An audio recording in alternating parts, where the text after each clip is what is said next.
কাপড়ের যে প্রচার প্রচারণা, কাপড় বিক্রির যে ব্যবসার যে প্রচার প্রচারণা, এটা এমনভাবে করে যাচ্ছেন, বিভিন্ন সময় অঙ্গভঙ্গি করছেন, ক্লিল শব্দ চয়ন করছেন। আজকে আমি যে লিগেল নোটিশটি করেছি, এই লিগেল নোটিশটি হচ্ছে স্পেসিফিক্যালি, আপনারা অনেকেই ওনাকে চিনবেন, রুবায়াত ফাতেমা তন্নি, যিনি সানভিজ বাই তন্নি নামে একটি পেজ পরিচালনা করেন এবং অনলাইনের মাধ্যমে ব্যবসা পরিচালনা করেন।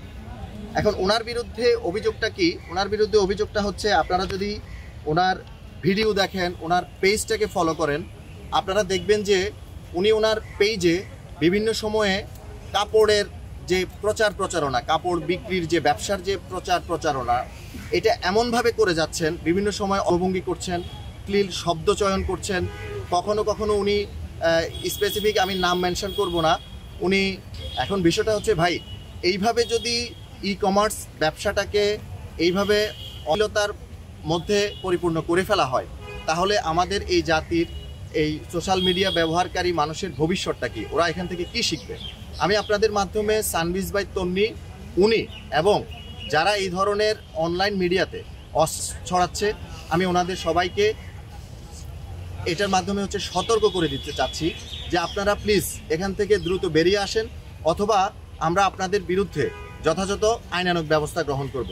এবং এই যে জাতীয় ডিজিটাল কমার্স নীতিমালা 2018-এর 3-8 অনুসারে ডিজিটাল কমার্স প্রমোশনের দায়িত্ব বাণিজ্য মন্ত্রণালয় এবং তথ্য ও যোগাযোগ প্রযুক্তি বিভাগ এবং সংশ্লিষ্ট সকল স্টেক হোল্ডারের একটা দায়বদ্ধতা রয়েছে, এবং জনসচেতনতা সৃষ্টির জন্য বাণিজ্য মন্ত্রণালয়ে এবং তথ্য ও যোগাযোগ প্রযুক্তি বিভাগ সহ সংশ্লিষ্ট যে সকল বিভাগ রয়েছে, ওনাদের কিছু নীতিমালা রয়েছে এবং কিছু নিয়ম রয়েছে। আপনারা ই কমার্সের মাধ্যমে যদি সঠিকভাবে ব্যবসা পরিচালনা করতে হয়, আপনারা এই নীতিমালা অনুসরণ করে ভবিষ্যতে আপনার ব্যবসা সেটা পরিচালনা করবেন, এবং এই ধরনের এবং কুরুচিপূর্ণ এই ধরনের কথাবার্তা বলা থেকে বিরত থাকবেন। এই নোটিশটা আমি করেছি রুবায়াত ফাতেমা তন্নি, সানভিজ বাই তন্নি, এই পেজটা যিনি পরিচালনা করেন, ওনাকে।